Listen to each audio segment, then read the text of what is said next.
जय श्री राम। आइए आगे सुनते हैं श्रीमद् भागवत महापुराण में। इस प्रकार जो पुरुष चतुर्व्यूह रूपी भगवन मूर्तियों के नाम द्वारा प्राकृत मूर्ति रहित अप्राकृत मंत्र मूर्ति भगवान यज्ञ पुरुष का पूजन करता है, उसी का ज्ञान पूर्ण और यथार्थ है।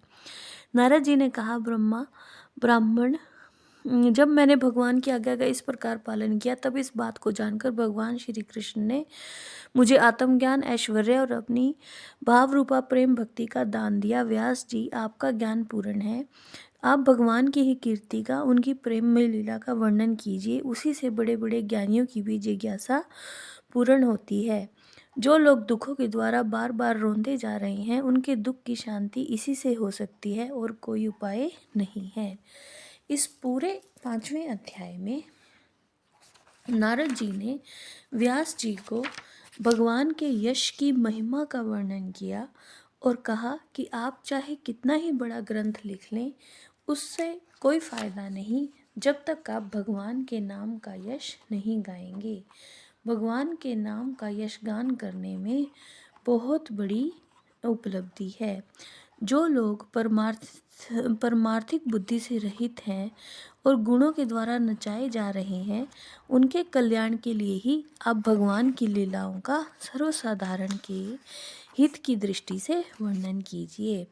फिर नारद जी ने अपने पूर्व का चरित्र भी बताया कि मैं एक साधारण से परिवार में जन्म लिया मैंने, और संतों की कृपा से मुझे भगवान श्री कृष्ण के द्वारा आत्मज्ञान, ऐश्वर्य और प्रेम भक्ति का दान प्राप्त हुआ।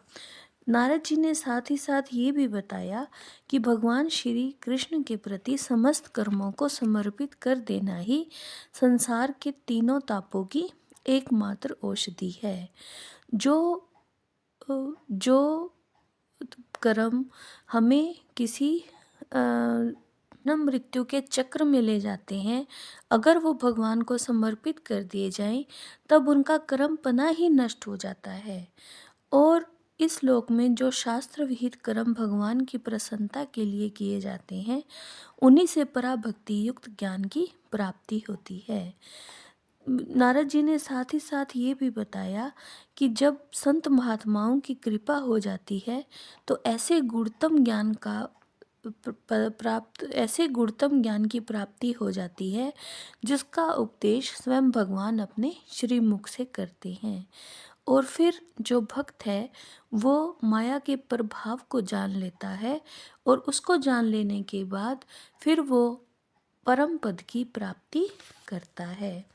नारद जी ने व्यास जी से प्रार्थना की कि आप ग्रंथ तो लिखें, साथ ही साथ भगवान के यश की महिमा भी गाएं। तो इस तरह से श्रीमद् भागवते महापुराणे परमहंस्या संहिताया प्रथम स्कंदे व्यास नारद संवादे पंचमो अध्याय इति। जय श्री राम।